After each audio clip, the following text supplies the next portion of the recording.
exclusivo, Romarinho está de saída do Al Ittihad. Será que ele pode pintar no futebol brasileiro? Vídeo de hoje do canal do Nicola traz novidades sobre o tema. Tem as últimas do mercado, bastidores, finanças e os duelos da terceira fase da Copa do Brasil. Fala aí pessoal, sou Jorge Nicola, bem-vindos a mais um vídeo do canal, sempre bom ter vocês por aqui, sem perder tempo. Só queria pedir para deixarem like, se inscreverem no canal e ativarem todas as notificações, combinado? Para contar que todo esse conteúdo é um oferecimento de 1xBet. Casa de apostas patrocinadora de times como os Barcelona, Liverpool e Chelsea. E neste dia de hoje vou estar aí apostando entre Atalanta e Liverpool, na vitória da Atalanta e no empate, na vitória do West Ham e no empate, e na vitória do Botafogo, né? Está dando aí uma odd muito boa que vai dar um bom retorno financeiro. Use o código promocional EternoV para você estar ganhando bônus no seu primeiro depósito assim que você se cadastrar na 1xBet. Venha jogar na 1xBet, não esqueça de usar o código promocional EternoV. Quero falar agora sobre o sorteio da terceira fase da Copa do Brasil, realizado na tarde dessa quarta-feira na sede da CBF. Vou falar sobre os duelos e a minha projeção de classificação. Quero que você use o espaço para comentário e diga o seu percentual, combinado? Grêmio e Operário do Paraná, vou de Grêmio 80%, 20% de chance para o Operário passar. Bahia e Criciúma, confronto mais equilibrado, 60% a 40% para o Bahia. Fluminense e Sampaio Correia, para mim 85% de chance do Flu passar, 15% para o Sampaio. Red Bull Bragantino e Souza, 80% a 20% Red Bull. Cuiabá e Goiás, muito equilíbrio, 60 a 40 em prol do Cuiabá. Botafogo e Vitória 65 a 35, Fortaleza e Vasco. Para mim 49% de chance do Fortaleza, 51% de chance do Vasco. Quero falar também sobre Flamengo e Amazonas, para mim o maior desequilíbrio, 98% de chance do Fla, 2% de chance do Amazonas. Para não perder nenhum dos jogos, São Paulo e Águia de Marabá, 85% para o Tricolor, 15% para o Águia, Palmeiras e Botafogo de Ribeirão Preto, 90 a 10%. Atlético Paranaense e Ipiranga 90% a 10 de novo, Inter e Juventude 70 a 30. Será que o Inter consegue se redimir da eliminação no Campeonato Gaúcho? CRB e Ceará 65 a 35, Corinthians e América 90% a 10, Atlético Goianiense e Brusque 60 a 40, Atlético Mineiro e Sport 70 a 30. Antes de me cornetar, use o espaço para comentar e dê os seus percentuais. Depois a gente confere quem acertou mais. Combinado? Bora falar agora sobre o patrocínio Master no Vasco. Formação da tarde dessa quarta, divulgada pelo jornalista Matheus Guimarães, dá conta de que o Vasco está perto do maior contrato de patrocínio Master da sua história, acordo com uma casa de apostas chamada Portugabet, disposta a pagar 55 milhões de reais por ano ao Cruz Maltino, além de outros 20 milhões de reais em bônus por performance. O acordo poderia chegar a 75 milhões, vale a lembrança de que o Vasco tinha 22 milhões de reais com a PixBet e decidiu dispensar a empresa em janeiro, depois que a PixBet fechou com o Flamengo por 85 milhões. Antes, o Vasco ainda procurou a PixBet exigindo os mesmos 85 milhões de reais do rival. A PixBet disse que não seria possível, o contrato foi descartado e desde então o Vasco não tem patrocínio Master. Se esses números forem confirmados, o Vasco passa a ter o terceiro maior contrato de patrocínio Master do futebol brasileiro, atrás apenas do Corinthians, que tem 120 milhões de reais, e do Flamengo com 85 milhões de reais. Quero te contar sobre o futuro de Romarinho, atacante de 33 anos de idade, com passagem pelo Corinthians e que vive as últimas semanas do seu contrato com o Al Ittihad. O vínculo se encerra em 30 de junho, ou seja, ele já pode assinar um pré-contrato com quem bem quiser. Nas últimas semanas, o Romarinho foi procurado por clubes brasileiros, no plural, mais de um clube. E já há uma tendência em relação ao futuro dele. Romarinho não deve continuar no Al Ittihad, tudo indica que ele deixará o clube onde joga desde 2018 e é super ídolo. Tudo porque o Romarinho está incomodado com a política de pagamento de salários lá no Al Ittihad. Ele ganha 2,5 milhões de reais por mês. Só que alguns dos reforços recém-contratados e que rendem menos do que ele ganham muito mais. O Benzema, por exemplo, 90 milhões de reais mensais. O Kanté ganha 45 milhões de reais por mês e o Fabinho, que é volante, ganha 11 milhões de reais mensais. Romarinho exigiu uma bela compensação financeira, não foi aceito e ele está de saída do Al Ittihad. Nicola, então significa que ele está voltando ao Brasil? Consultei uma pessoa próxima ao Romarinho antes de gravar esse vídeo e eu vi o seguinte, abre aspas, a tendência é que o Romarinho continue na Arábia, não no Ittihad, fecha aspas. Então, posso contar para vocês que ele já tem propostas de rivais, de concorrentes do Al Ittihad. Isso é natural, diante do moral que ele tem por lá, vai ganhar bastante dinheiro para seguir na Arábia Saudita e não no futebol brasileiro. Uma pena, gostaria muito de ver o Romarinho no Brasil, jogador super identificado com o Corinthians e que já havia afirmado que quando voltar para cá vai dar preferência ao time. Eu conversei com o CEO, o Lúcio Barbosa, que acompanhou o sorteio e falou a respeito desse confronto.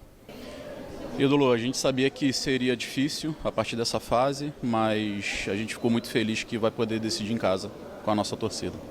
E o Vasco cresce contra times grandes, pelo menos tem sido assim na temporada. Exatamente. Quando a gente pega um desafio grande pela frente, o nosso time cresce, a torcida cresce, que é muito importante, e jogando o segundo jogo em casa, tenho certeza que a gente vai passar dessa. E o time crescendo na hora certa. Exatamente. Você ficou muito satisfeito com o desempenho do Esforça, do Matheus Carvalho também, como ficou o Ramon? Muito bom, o time como um todo se encaixou, isso é muito importante para a gente, e a gente ainda tem algumas peças muito importantes para colocar em campo, então vai ser muito bom. Para fechar, a janela fecha dia 19, chega mais gente? Vamos ver, não posso confirmar nada por enquanto. Abraço, bom dia. Obrigado, bom te ver, obrigado. Deixa eu voltar então ao assunto Vasco da Gama. Eu conversei com o Lúcio a respeito do Maracanã, né? Então fiz questão de fazer esse vídeo até aqui no Maraca. Porque o Mário Bittencourt chamou o Vasco e falou o seguinte: vamos fazer os dois jogos meio a meio? O Vasco, beleza, vamos fazer. Só que aí o Mário disse o seguinte: olha, quando você tiver o mando, eu vou ficar no setor sul, né? Eu vou ficar à direita das cabines de rádio e de televisão, onde originariamente sempre ficou a torcida do Vasco da Gama. Depois que o Maracanã começou a ser administrado pelo Flamengo e Fluminense, a torcida do Fluminense foi lá para o lado direito. Então, o Lúcio Barbosa disse para o Mário: aí não, vamos fazer o seguinte, você é o mandante, a torcida do Flu fica lá no setor sul, tá? No outro jogo eu sou o mandante. Aí a minha torcida, a torcida vascaína, fica no setor sul, né, acompanhando o mando de campo. Gente, eu acho que o único imbróglio que existe no futebol carioca é essa questão do lado do Maracanã. E desde 1950 era da torcida do Vasco da Gama.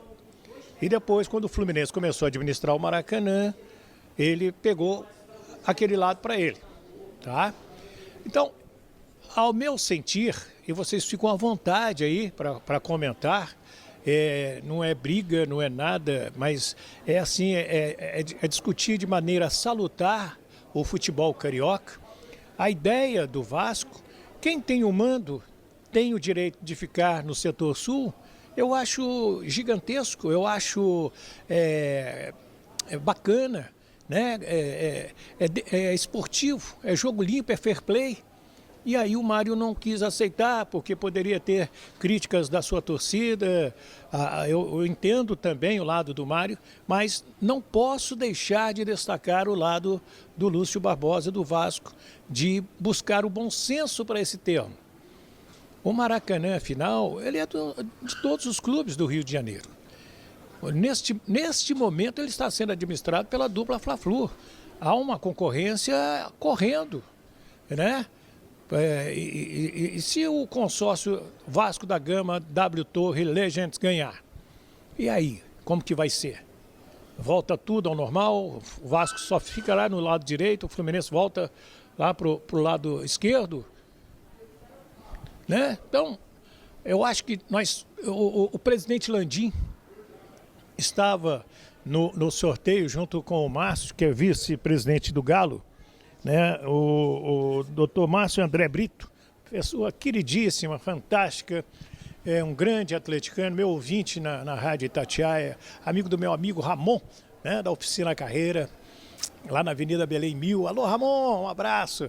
E aí o Landim, eu comentei com ele, 50-50, né, Vasco e Flamengo, de novo, ele falou assim: o Maracanã tem que ter as duas torcidas, eu não concordo com esse negócio de uma torcida só no estádio. E o vice-presidente do Galo, o Márcio, concordou com ele, porque em Minas, o jogo só do Atlético na MRV Arena, só vai a torcida do Galo. o jogo do Cruzeiro contra o Galo. No Mineirão só vai a torcida do Cruzeiro. Eles têm lá os motivos deles, né? Ministério Público e tudo, mas eu sou mineiro. E eu fui criado com Cruzeiro e Atlético, né? E os cruzeirenses à direita e os atleticanos à esquerda. Sempre foi assim. E não dava confusão. Essa é a grande verdade, minha gente. Aí daqui a pouco, 90-10. Aí não pode botar um porque briga. Pelo amor de Deus. Vocês estão perdendo dinheiro. O Fluminense perdeu ontem para o Bahia. Já não faz uma boa campanha na temporada, isso é fato. O jogo com o Fluminense e Vasco é sábado, 4 da tarde, aqui no Maracanã. Será que a torcida do Flu vai lotar o Maracanã? Se fosse meio a meio, não poderia as duas torcidas dividir o Maracanã e fazer uma festa de cores e de cânticos e de bandeiras maravilhosas? Não poderia? Comenta aí. Seu comentário é importante. Então é isso aí, rapaziada vascaína. Vasco perto aí de anunciar, né? Patrocínio Master, o terceiro maior do Brasil, né? Acordo aí de 55 milhões de reais por mês, que pode chegar até 75 milhões com bônus, né? Se tornando aí o terceiro maior patrocínio do país. O Vasco já está um bom tempo, né? Sem patrocínio Master, depois que rescindiu com a PixBet, né? Chegou até a anunciar um novo patrocinador Master, mas depois voltaram atrás e não assinaram, né? E o Vasco até então está sem patrocinador Master, né? Tava se falando da Betano, que poderia assinar com o Vasco, mas o patrocinador Master deve ser a Portugabet, né? E chegar aí no valor de 55 milhões de reais. O Vasco nessa partida contra o Bragantino acabou sofrendo uma derrota na segunda rodada do Brasileirão por 2-1 fora de casa, né? E volta às atenções agora para o clássico diante do Fluminense no Maracanã, né? A equipe rival não vem num bom momento e eu acho que o Vasco, né, deve se aproveitar disso aí e sair vitorioso, já que a equipe rival também não vence um clássico há um bom tempo, né? Então deixa aí seu palpite sobre essa partida. E na Copa do Brasil, o Vasco vai encarar o Fortaleza, primeira partida no Castelão e a decisão, né, sendo em São Januário. O que você acha também desse confronto aí, né? Se está muito equilibrado ou se o Vasco tem grandes chances de se classificar para a próxima fase na Copa do Brasil. Valeu!